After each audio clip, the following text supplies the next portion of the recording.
Bonjour, voilà le genre de photo qu'on ne verra pas de sitôt. Eh bien, Anthony Delot a envoyé un message sur sa page Insta avec un livre avec écrit dessus les pires coups de pute de Judas à nos jours, avec le message suivant.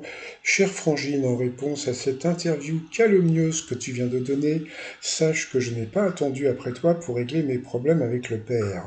Je ferraillais déjà que tu n'étais pas encore né, et tout ce que je devais être dit ou fait l'a été. Parlons des armes à feu. Tu as passé l'été à tirer au Glock avec ton chouchou ex-GIGN et chef de la sécurité de Douchy pour enfin ramener le pistolet chez toi à Genève en souvenir de papa.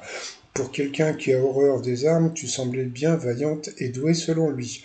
En ce qui me concerne, il y a longtemps que je ne me promène plus armé et régler ce problème d'identification ridicule qui m'a coûté assez cher par le passé. Je sais retenir mes leçons, poster des photos du père.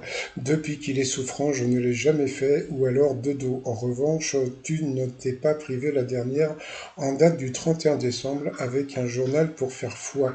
Ultime d'une longue série, ton appartement, ce bien que tu possèdes dans le 16e, qui, au nom d'une société, j'y ai contribué pour que l'on puisse te l'acheter en prenant une part à mon nom que je t'ai rétrocédé il y a 3 ans pour la mettre au nom de ton fils Lino.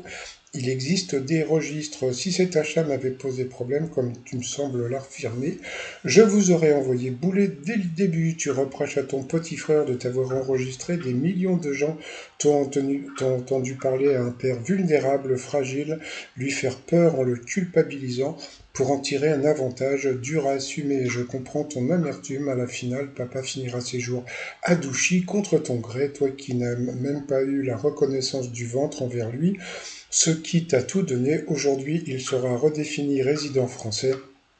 C'est une certitude.